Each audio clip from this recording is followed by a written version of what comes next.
Jadi nggak perlu belajar buku, tiwas hafal tulisan, tiwas tahu tentang riwayat-riwayat. Tapi kalau perilakunya seperti iblis, ya selamanya manusia tapi berjiwa iblis.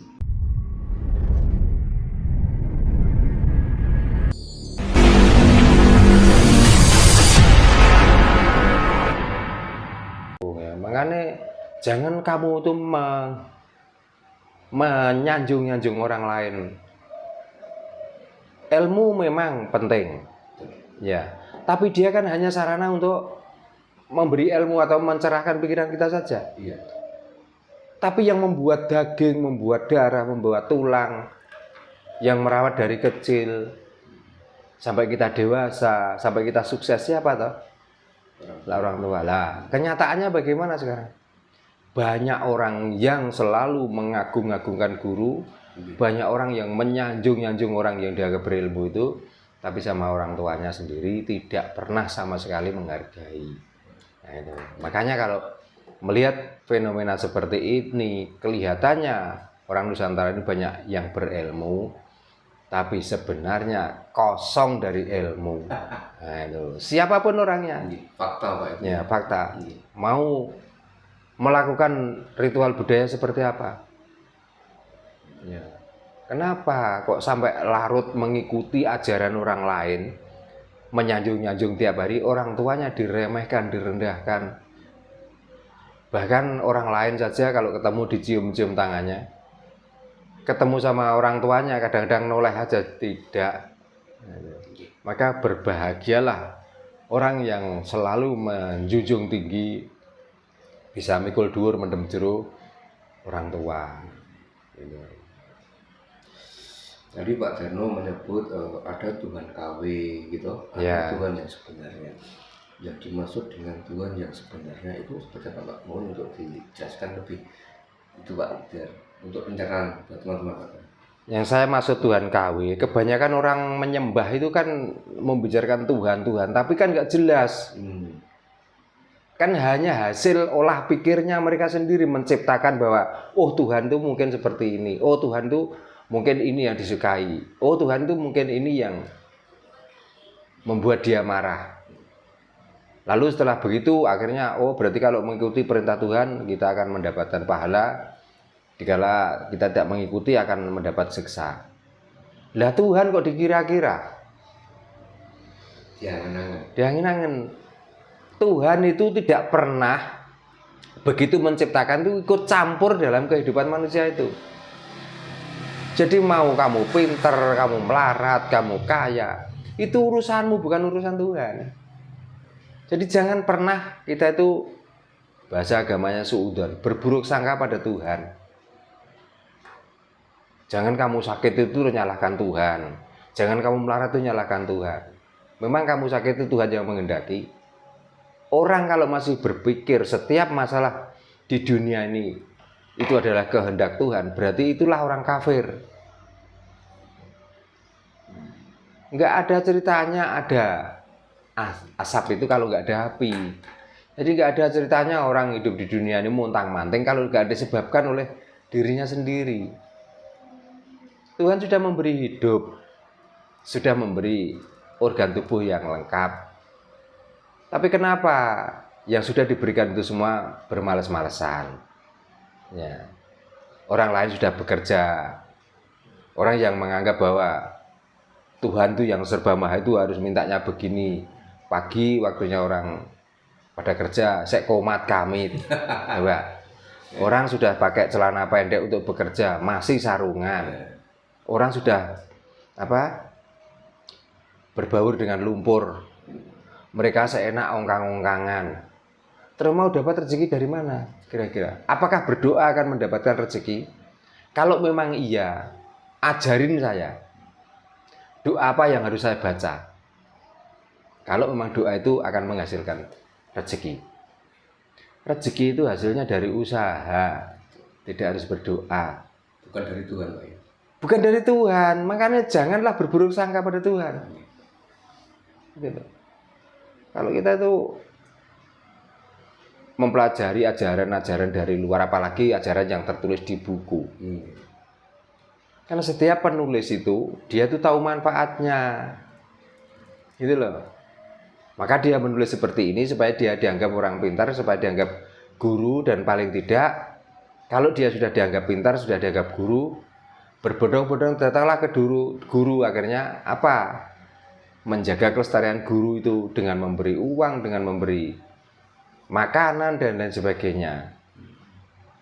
Itu. Nah, terus dilihat orang-orang yang mengarang tulisan, yang menulis-nulis itu kerjaannya apa? Kan dia mempercantik tulisannya itu. Iya. Katanya untuk mendalami ilmu. Mendalami ilmu bukan seperti itu kok. Mendalami ilmu itu belajar dari perut sakit itu sudah dalam ilmu itu. Kita perut sakit, kita butuh makan. Nah, makan ini dapatnya dari mana kalau nggak bekerja? Itulah mendalami ilmu. Setelah itu, setelah kita makan dan kenyang-kenyang berarti punya tenaga. Wong saya nggak makan saja nggak punya tenaga. Tapi kenapa setelah makan saya punya tenaga kok sombong, kok takabur? Nah, dari situlah maka ilmu itu akan dalam dengan sendirinya. Itu.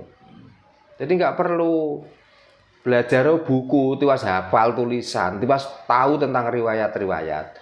Tapi kalau perilakunya seperti iblis, ya selamanya manusia tapi berjiwa iblis. Maka kebanyakan orang yang penuh dengan ilmu belajar dari buku, perilakunya sekarang persis sama iblis. Beda dengan orang belajar dari Tuhan yang nyata, yaitu Tuhan apa? Ya Tuhan rasa. Kita tuh harus bisa merasakan. Kita hidup di dunia ini karena hidup di dunia nggak sendirian. Ya bagaimana caranya? Orang Jawa mengatakan urip kudu urap, kudu urup. Nah, ya. Merasa hidup ini berarti kita harus bisa saling merasakan yang lainnya. Urap, sudah layaknya kita hidup itu saling berbaur. Urup juga demikian. Karena kita itu nggak bisa hidup sendiri, maka kita saling membutuhkan.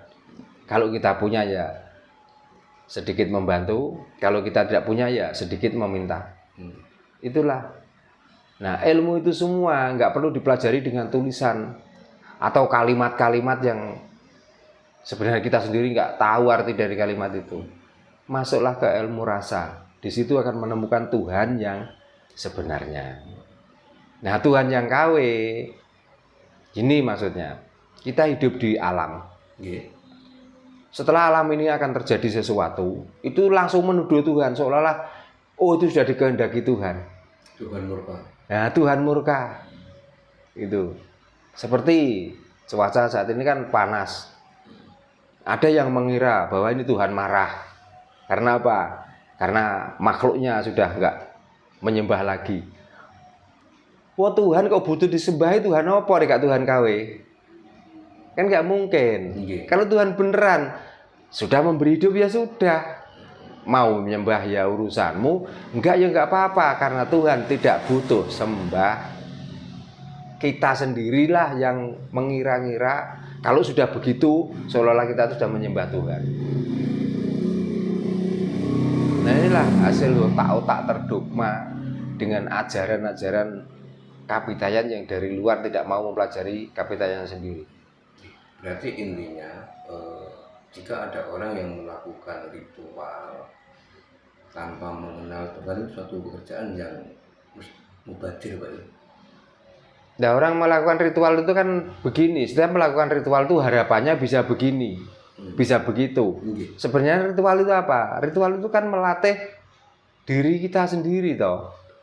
Sebenarnya dengan olah rasa, dengan ritual itu, makanya orang ritual itu jarang di tempat keramaian, di tempat yang terang benderang, jarang memilih di tempat-tempat gelap, di alam-alam terbuka. Dengan ritual seperti itu akan bisa membaca alam itu loh. Jadi caranya bagaimana?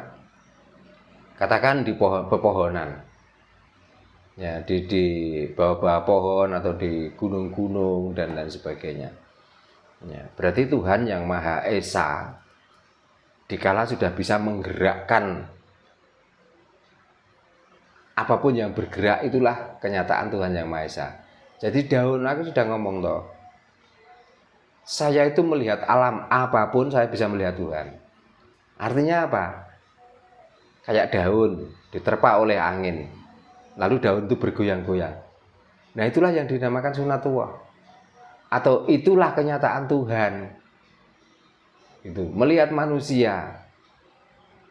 Kalau dilihat dari kejauhan, dia nggak kelihatan ngomongnya, nggak kelihatan cantiknya kalau perempuan, kalau cowok nggak kelihatan gantengnya. Tapi dia bisa bergerak, itu dayanya apa?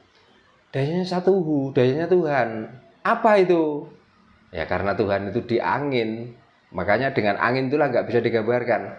Laisa kamitslihi syai'un itu sebenarnya Tuhan itu ibarat seperti angin.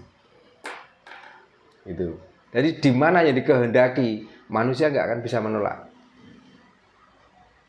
Tapi kalau angin sudah nggak menghendaki, matilah semua apa yang ada di alam ini.